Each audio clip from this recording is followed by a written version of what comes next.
Okay, long promised second part of Warsaw video. What are we going to see today? First of all, if we compare to Riga, as we see that there's a parking on sidewalks for cars again. It's a problem in Riga. People are talking about that, but what can you do?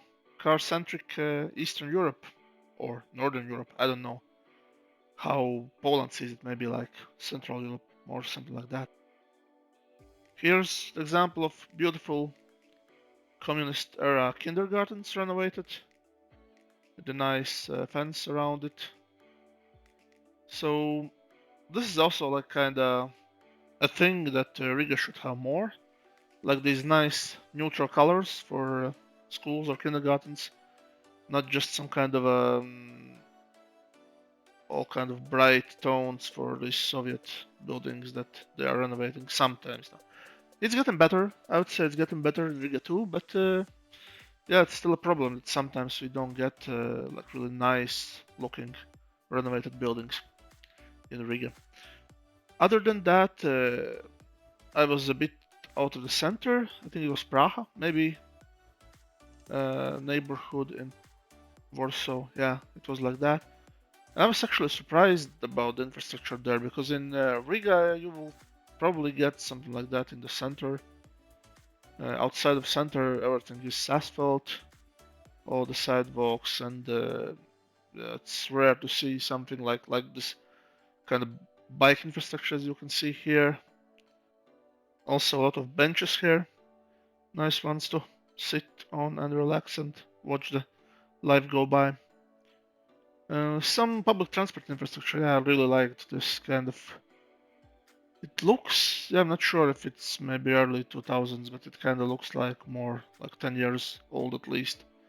Infrastructure, it's not something brand new, at least how it seemed. But with these PESA home-built trains, Polish-built trains, it was really, yeah, really nice thing. Also near the church on the other side of the river, with this small park and flowers here.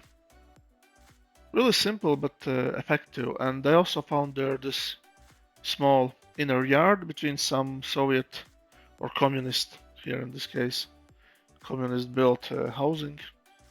And it's actually good what people can do with rather limited resources. So there's nothing, there's no payment, like some gravel pathways, again, some benches to sit on, some trees, flowers. I guess maybe there's some vegetables they're growing, something like that. It's just fascinating that you can have. I think it's some kind of a project also there because there was some kind of a writing written that it's some kind of a nature project, but it's cool. Cool that you not only can have just cars in the inner yards, there can be free of cars.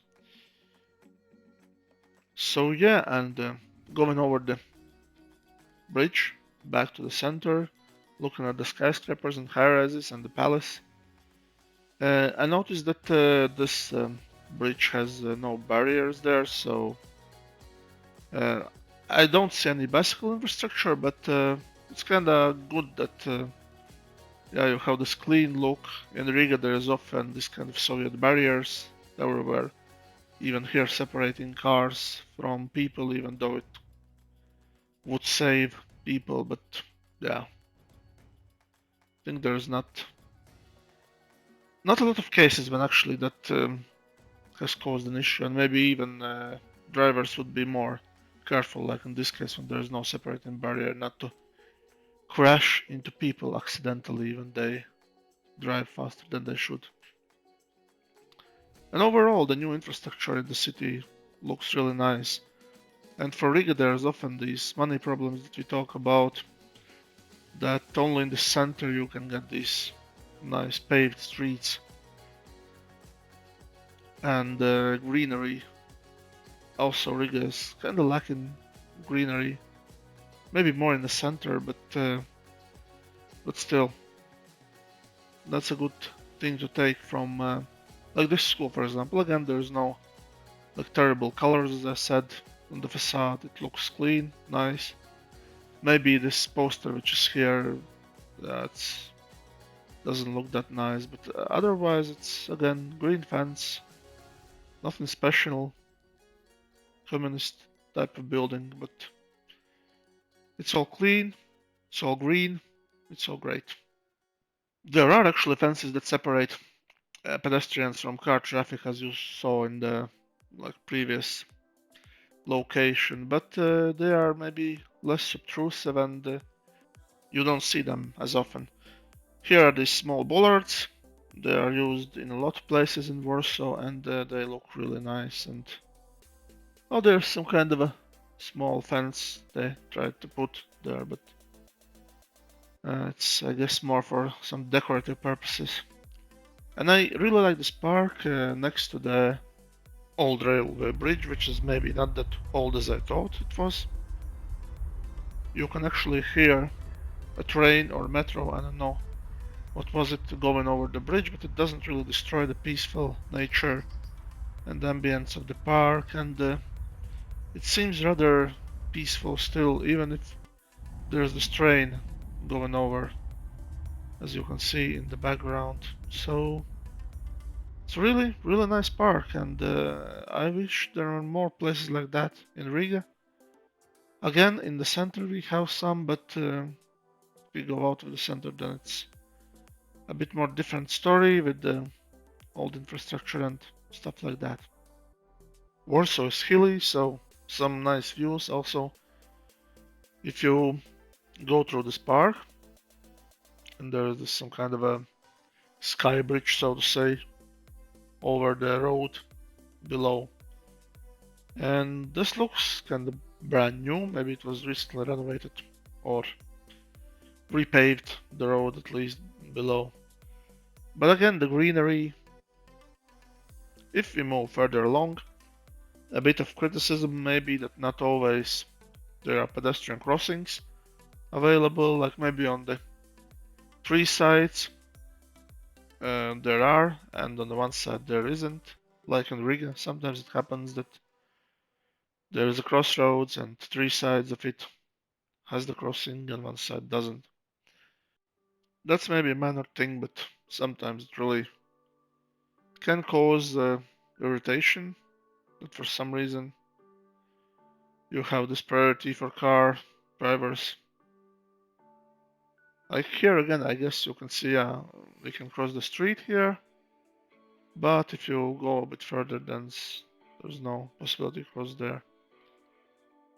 There was a Polish football cup final, so a lot of fans, a lot of police, and I was in a bit different neighborhood of the city, and again, it looked fine. Of course, some kind of marks from the past, and the facades not really 100%. You could find there, of course, but in general, the city left a really nice feel about it.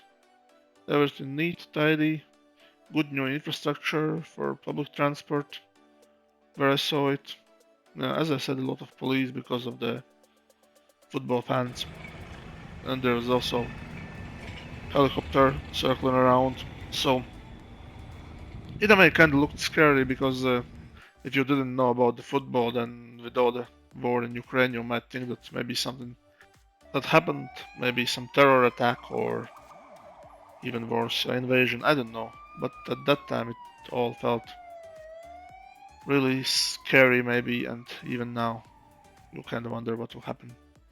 A lot of like support for Ukraine, like glory to Ukraine, Slava Ukraine, and flags and posters in support. That was nice to see, and yeah, I think in Latvia it's more of an institution thing, like government, municipality, people. They put the flags on buildings, and of course, the general public too.